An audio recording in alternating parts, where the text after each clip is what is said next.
अस्सलामुअलैकुम। आज हमारा सीडीपी का सेकंड वीडियो अपलोड होने जा रहा है, जिसमें आज हम हमारा टॉपिक देखने वाले हैं बाल विकास के सिद्धांत और साथ ही साथ बाल विकास की अवधारणा।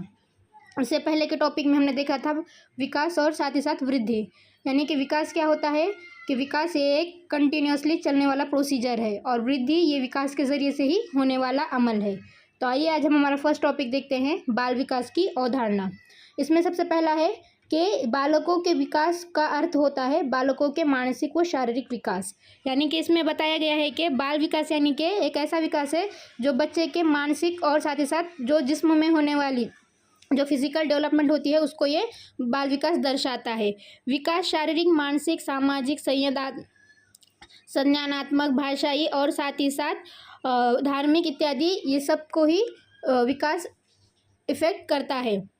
विकास का संबंध बालकों के समस्त पहलुओं पर केंद्रित किया जाता है। जैसा कि अभी हमने कहा है कि शारीरिक विकास के साथ साथ ये बौद्धिक विकास होता है, संवेगात्मक, संज्ञानात्मक, इन तमाम पहलुओं पर विकास का इफेक्ट होता है। विकास एक क्रमिक और मंद गति से चलने वाली प्रोसीजर है। यानी कि यहाँ पे बताया गया है कि विकास एक ऐसा अमल है जो कि बच्चों पर असर करता है, कोई भी व्यक्ति पर इफेक्ट करता है, लेकिन इसकी जो स्पीड होती है ये स्लो होती है, ये स्लो होने वाला प्रोसीजर है। विकास का संबंध गुणात्मक और परिणामात्मक दोनों कारकों से होता है।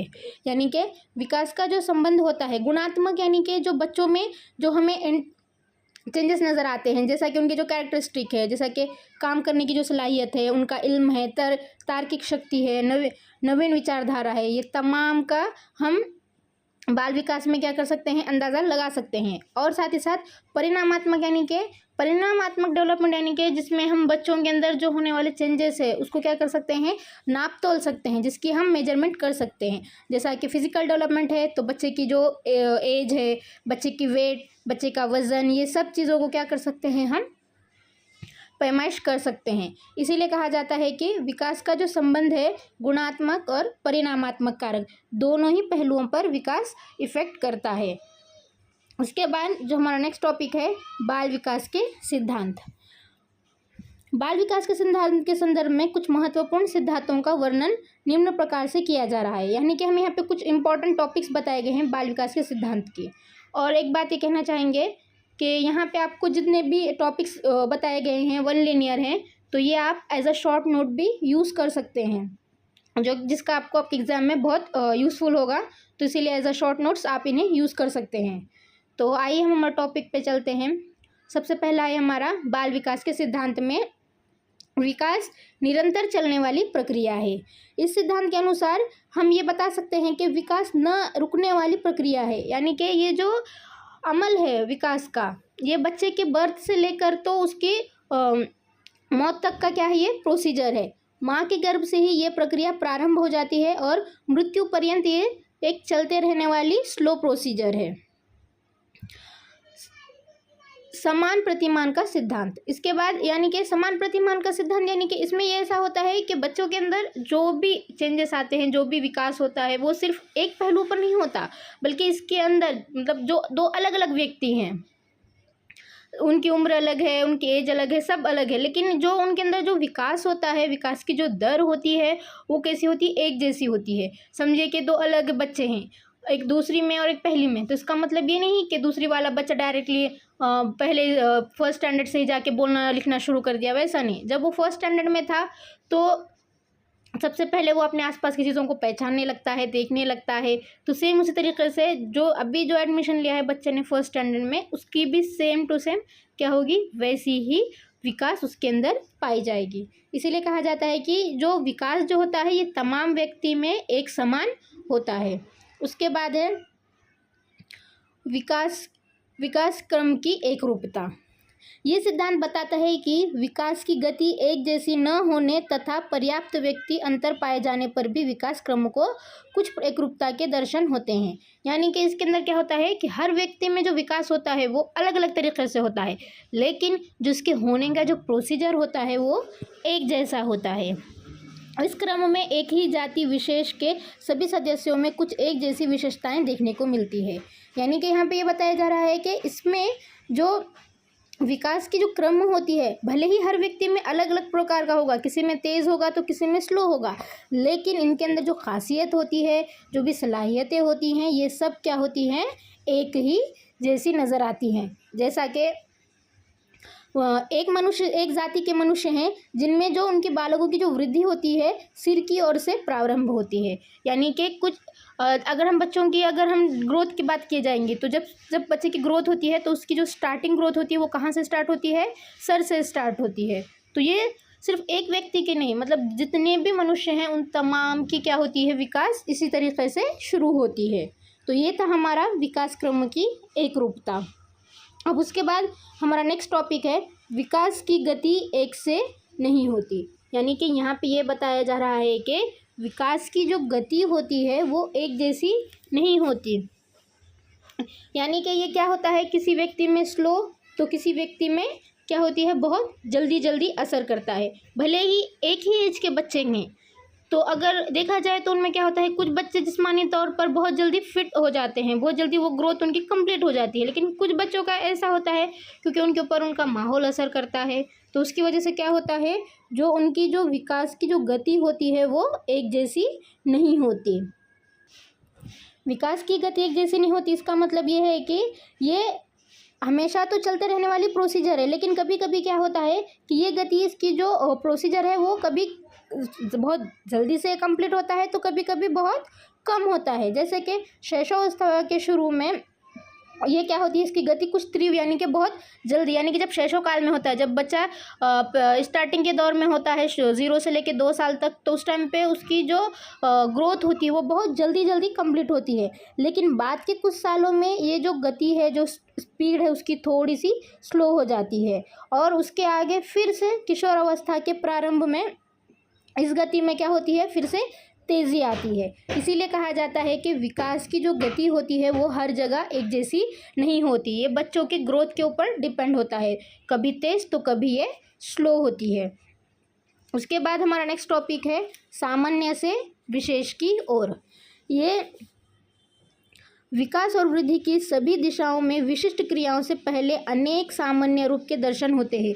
यानी कि क्या होता है, जब बच्चा स्टार्टिंग एज में होता है, स्टार्टिंग ग्रोथ के प्रोसीजर में होता है, तो उस टाइम पे हमें बहुत ऐसी आम सी चीज़ें क्या होती हैं, हमें देखने को मिलती हैं, जिसकी वजह से क्या होता है, ये धीरे धीरे धीरे करके अपने आगे वाले प्रोसीजर में बढ़ने लगता है। जैसा कि पहले शुरू बच्चा क्या करता है, अपने हाथों से कुछ चीज़ों को पकड़ने लगता है, पहले इधर उधर के अपने हाथों को मारने की कोशिश करता है। फिर उसके बाद क्या होता है, धीरे धीरे धीरे करके क्या करता है, नवजात शिशु के रोने और चिल्लाने में उसके सभी अंग क्या करते हैं, प्रत्यंग भाग लेते हैं। परंतु बाद में और विकास की प्रक्रिया में फलस्वरूप ये क्रियाएं उसकी आँखों और वाक् तंत्र तक सीमित हो जाते हैं।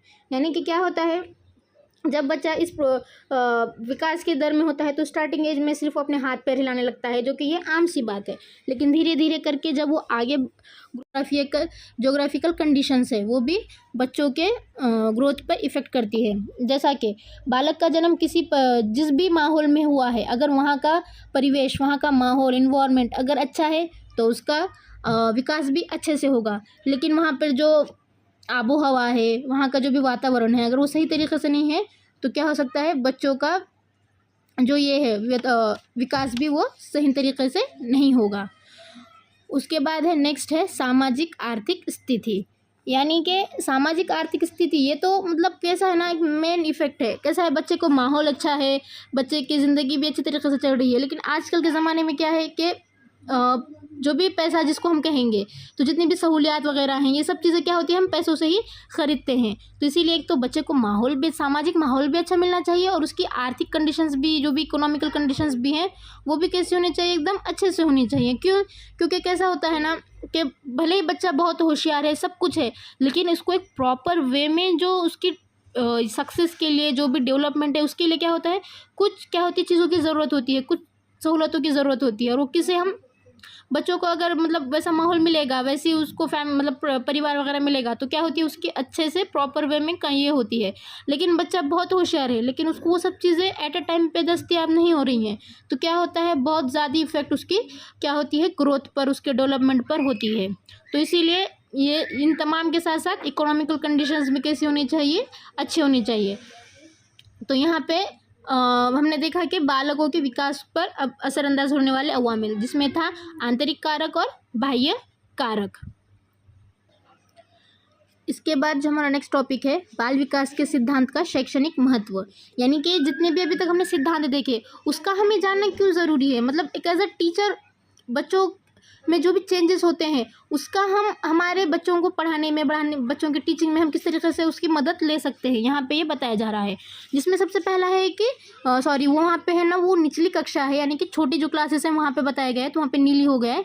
तो निचली कक्षाओं में खेल पद्धति, यानी कि यहाँ पे ये बताया जा रहा है कि बच्चों के अंदर जितने भी चेंजेस होते हैं, बच्चों में जो भी हमें बदलाव नज़र आते हैं, तो इसकी मदद से हम ये समझ सकते हैं कि बच्चा आगे चलकर कैसा होगा, किस तरीके से होगा। तो आज जो हम स्कूलों में, जो हम छोटी क्लासेस में देखते हैं कि जो खेल मेथड यूज़ किया जाता है, तो ये भी क्या है, बाल विकास के सिद्धांत से ही जुड़ा हुआ एक अमल है, जिसका इस्तेमाल करके क्या करते हैं, हम बच्चों को नई नई चीज़ें सिखाते हैं। उसके बाद है हमारा शिक्षण विधि, जो आजकल नए नए मेथड्स हैं, नए न्यू टेक्नोलॉजीज़ जो भी है, तो इन सब का इस्तेमाल करके क्या कर सकते हैं, हम बच्चों को नई नई चीज़ें सिखा सकते हैं। और साथ ही साथ हम ये भी देख सकते हैं कि इन सभी चीज़ों का इस्तेमाल करते हुए हम ये भी देख सकते हैं कि बाबा बच्चा आगे चलकर किस तरीके से होगा, किस तरीके अभी उस जिस तरीके से उसकी ग्रोथ है, तो उसके ऊपर हम उसके आने वाले फ्यूचर को भी ये कर सकते हैं कि हाँ बाबा बच्चा आगे चलकर ये चीज़ों को जल्दी से जल्दी कैच करेगा, और हो सकता है कि कोई भी सक्सेस जल्दी से जल्दी वो हासिल कर सकता है। उसके बाद है हमारा बालकों के सर्वांगीण विकास, और जो बाल विकास का सिद्धांत है, अगर उसका नॉलेज अगर टीचर को होगा तो बच्चों के अंदर जो भी कमी है उन कमियों को क्या कर सकता है एक टीचर, अलग अलग चीज़ों का इस्तेमाल करते हुए, अलग अलग चीज़ों पर अमल करते हुए क्या कर सकता है, बच्चों के अंदर होने वाली जो भी कमियां हैं उसको दूर कर सकता है, और बच्चों के ग्रोथ में वो एक टीचर क्या कर सकता है, मदद कर सकता है। उसके बाद है बालक के व्यवहार की जानकारी। बाल विकास के सिद्धांत की जब हमें जानकारी मिलती है तो उसमें हमें बताया जाता है कि बाबा बच्चे के अंदर कौन कौन से चेंजेस होते हैं, किसकी वजह से उसके ग्रोथ पर इफेक्ट होता है, कहाँ पे बच्चा कम पढ़ता है, या फिर कहाँ पे बच्चे के अंदर कभी कभी वो जज्बाती हो जाता है। तो इससे क्या होता है, हमें बच्चों के अंदर जो भी व्यवहारिक में जो चेंजेस आते हैं, जो भी बर्ताव में तब्दीलियाँ होती हैं, इन तमाम का भी क्या होता है, हमें अच्छे से नॉलेज हो जाता है। उसके बाद है उचित पाठ्यक्रम। जब हमें बच्चों के चेंजेस, जो बच्चों में जो भी चेंजेस होते हैं उसकी हमें अच्छे से जानकारी होगी, तो हम बच्चों की एज के हिसाब से, उसकी ज़हनियात के हिसाब से, उसके इंटेलिजेंस के अकॉर्डिंग हम क्या कर सकते हैं, बच्चों का जो भी सिलेबस है, जो भी करिकुलम है, वो हम अच्छी तरीके से बना सकते हैं, और उसी का यूज़ हम बच्चों के डेवलपमेंट और ग्रोथ में कर सकते हैं। इसीलिए बाल विकास के जितने भी सिद्धांत हैं उनका हम शैक्षणिक महत्व जान सकते हैं कि एक टीचर के लिए क्यों जानना ज़रूरी है, ताकि हम बच्चों में जो भी ग्रोथ होती है, जो भी डेवलपमेंट होती है, उसमें हम एज अ सोर्स क्या कर सके, अच्छे से हेल्प कर सके। इसके बाद हमारा नेक्स्ट टॉपिक है चाइल्ड साइकोलॉजी, यानी कि बाल मनोविज्ञान। चाइल्ड साइकोलॉजी ये भी एक साइकोलॉजी का ही एक मेन पार्ट है, जिसके अंदर क्या आता है कि बच्चों में जो भी बदलाव है, जो भी उनकी समस्याएं हैं, जो भी उनके अंदर चेंजेस है, इन तमाम चीज़ों का क्या किया जाता है, अध्ययन किया जाता है, जिसका क्या होता है, बच्चों के जो व्यवहार और उसके विकास पर क्या होता है, असर पड़ता है। इसके अंदर क्या होता है, इसके अंतर्गत बालकों के जन्म से लेकर साथ ही साथ उनके बाल्यावस्था तक का क्या होता है, अध्ययन किया जाता है, और साथ ही साथ क्या होता है, ये शिक्षकों को शिक्षण की प्रक्रिया में क्या करता है, मदद करता है, और साथ ही साथ बालकों के सर्वांगीण विकास में भी क्या करता है, ये हमें महत्वपूर्ण भूमिका निभाता है। क्रो और एवोक्रो ने बताया है कि बाल मनोविज्ञान के इस प्रकार परिभाषित किया जाता है कि बाल मनोविज्ञान एक वैज्ञानिक अध्ययन है जिसमें बालक के जन्म से लेकर पूर्व काल से लेकर उसकी किशोरावस्था तक का अध्ययन किया जाता है। यानी कि चाइल्ड साइकोलॉजी ये भी क्या है, एक साइंस की ही एक शाख है। इसमें ये बताया जाता है कि बच्चे के जन्म से लेकर उसकी पैदाइश और साथ ही साथ उसके बाल्यावस्था से लेकर तो उसकी किशोरावस्था तक जो भी उसमें चेंजेस आते हैं, इन तमाम की क्या की जाती है, मालूमात हासिल की जाती है। और साथ ही साथ बालकों में जो भी व्यवहार में जो भी चेंजेस आते हैं, इन तमाम की भी क्या की जाती है, इन्फॉर्मेशन ली जाती है। किसमें, चाइल्ड साइकोलॉजी में। और ये चाइल्ड साइकोलॉजी ये हम टीचर्स के लिए जानना बहुत ज़रूरी है। इसकी वजह से हमें बच्चों को पढ़ाने में, उनके सही रास्ते में, सही सिमत में उनकी मदद करने के लिए बहुत ज़्यादा हमें ये उससे हेल्प मिलती है। इसके बाद हमारा एक छोटा सा टॉपिक है चाइल्ड साइकोलॉजी का इम्पॉर्टेंस, यानी कि चाइल्ड साइकोलॉजी जानना क्यों ज़रूरी है। तो इसकी वजह से क्या होता है कि चाइल्ड साइकोलॉजी की वजह से हमें बच्चों में जो भी चेंजेस होते हैं वो हमें जानने को मिलती हैं, और साथ ही साथ अगर कहीं पे बच्चा कहीं पे कोई मुश्किलात का सामना कर रहा है तो क्यों कर रहा है, किस वजह से कर रहा है, उसमें अचानक से तब्दीलियाँ जो होती हैं तो क्यों करके होती हैं, ये सब चीज़ें हमें चाइल्ड साइकोलॉजी की मदद से जानने में आसानी होती है। और साथ ही साथ बाल मनोविज्ञान की सहायता से हम बच्चों के जो व्यवहार में जो अध्ययन होता है उसको भी हम एक तो स्कूलों में भी उसका यूज़ कर सकते हैं, और साथ ही साथ क्या होता है घरों में भी जो बच्चों में जो चेंजेस नज़र आते हैं उन तमाम में भी क्या होती है हमें ये सब चीज़ें देखने को मिलती हैं। तो चाइल्ड साइकोलॉजी का क्या है एक मतलब सिर्फ टीचर्स के लिए नहीं बल्कि दूसरे मतलब जितने भी घर में भी जो उनके माँ बाप होते हैं, जितने भी जो उनके साथी होते हैं, उन तमाम के लिए भी जानना ये बहुत ज़्यादा ज़रूरी होता है। तो यहाँ पे आज जो हमारा टॉपिक था, आज हमने जो देखे हैं, सबसे पहला जो देखे हमने बाल विकास की अवधारणा, यानी कि विकास क्या होती है, बच्चों में किस तरीके से होती है, फिर उसके जो सिद्धांत हैं कि किस तरीके से उसमें चेंजेस होते हैं, कौन कौन से पहलुओं पर असर करता है। फिर उसके बाद जो हमने देखा था वो है बाल विकास को असरअंदाज करने वाले अवामिल, जिसमें आंतरिक कारक है और बाह्य कारक। और उसके बाद जो था हमारा नेक्स्ट टॉपिक था वो हमारा चाइल्ड साइकोलॉजी, यानी कि किस तरीके से ये क्या होता है बच्चों के ऊपर इफ़ेक्ट करता है और टीचर्स के लिए जानना क्यों ज़रूरी होता है। तो इस तरीके से आज के जो बाहर के जो बॉडी पार्ट्स हैं उसमें क्या होती है चेंजेस आने लगते हैं। उसके बाद है हमारा नेक्स्ट टॉपिक है विकास वर्तुलाकार, यानी कि यहाँ पे ये बताया गया है कि विकास लंबवत सीधा न होकर वर्तुलाकार में होता है, यानी कि बालक का जो विकास होता है वो लंबवत सीधा न होकर वर्तुलाकार होता है। वो एक सी गति से सीधा चलकर किसी को प्राप्त नहीं होता, बल्कि बढ़ते हुए पीछे हटकर अपने विकास को परिपक्व और स्थायी बनाते हुए वर्तुलाकार आकृति की तरह आगे बढ़ता है।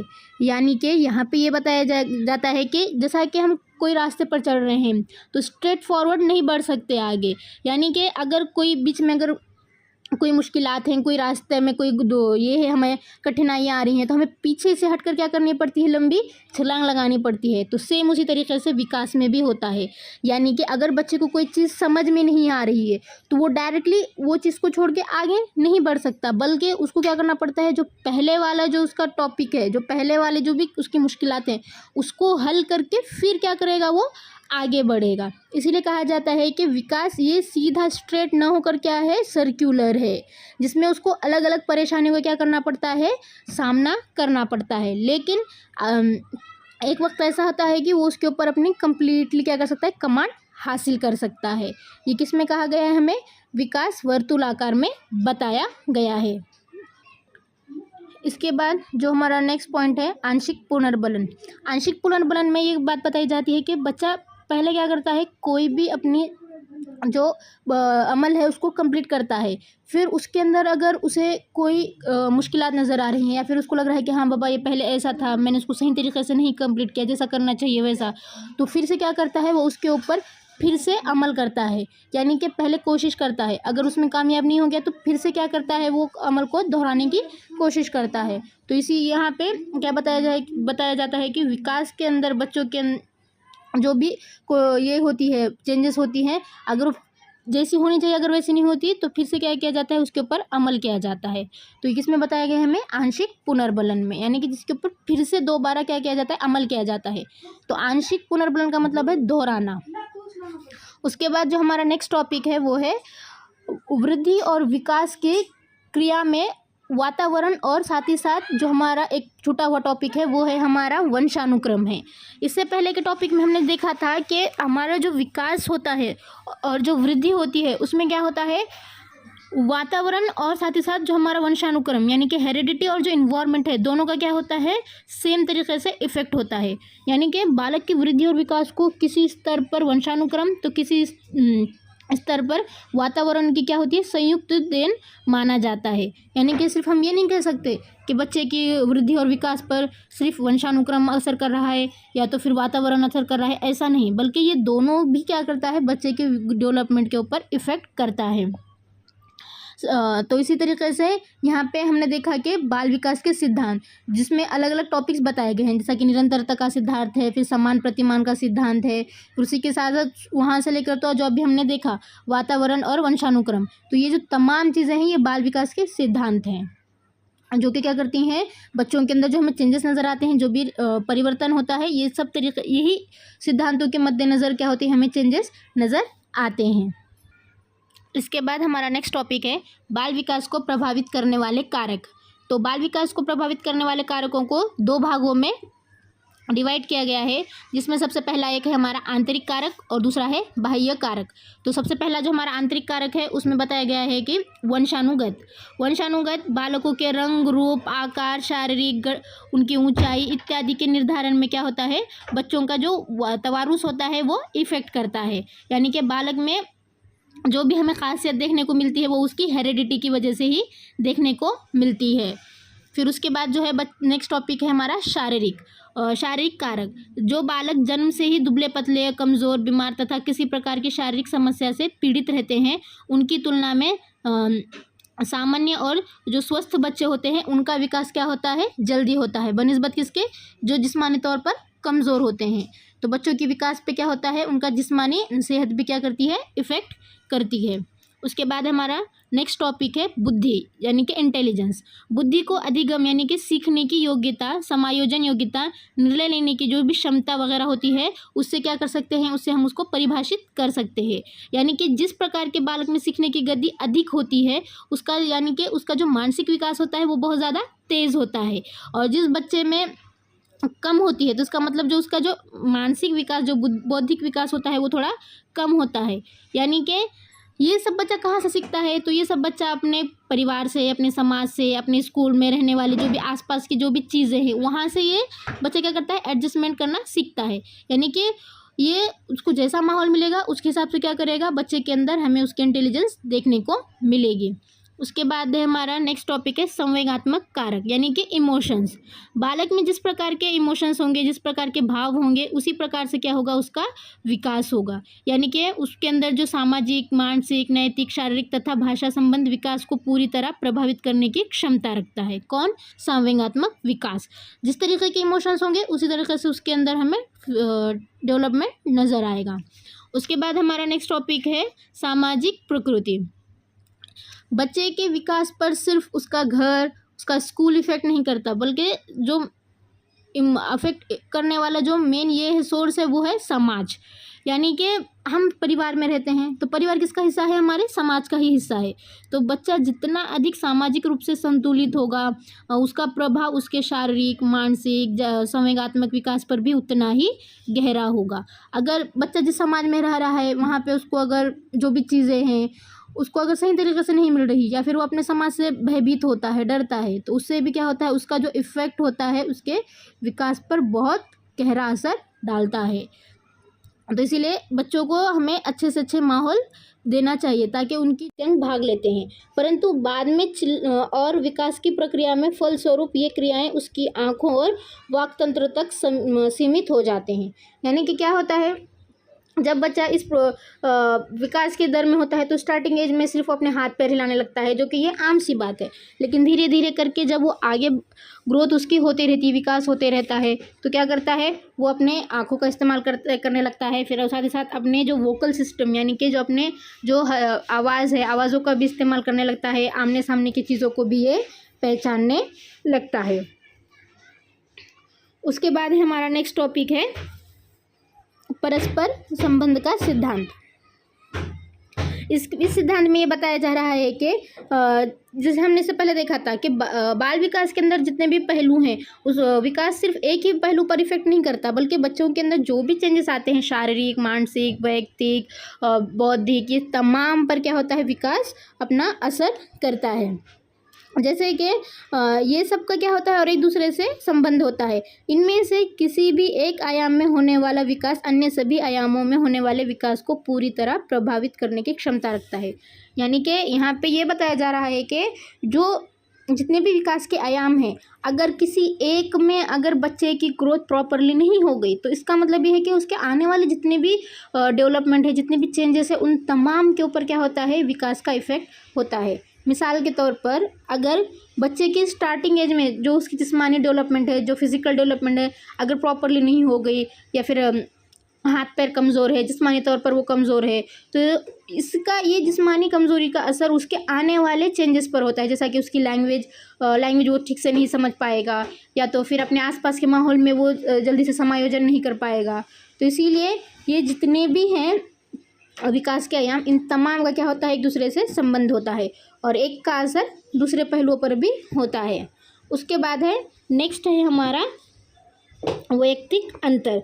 यहाँ पे ये बताया जा रहा है वैयक्तिक अंतर में कि विकास के जितने भी आयाम हैं वो तमाम इंसानों में एक जैसे हो सकते हैं, लेकिन इससे पहले हमने देखा था कि भले ही बच्चे एक जैसे क्यों ना हो, एक एज के क्यों ना हो, लेकिन उनमें जो चेंजेस होते हैं किसी में बहुत जल्दी कंप्लीट होते हैं तो किसी में बहुत फास्ट क्या होते हैं और ये प्रोसीजर होता है, या फिर किसी में बहुत स्लो होता है।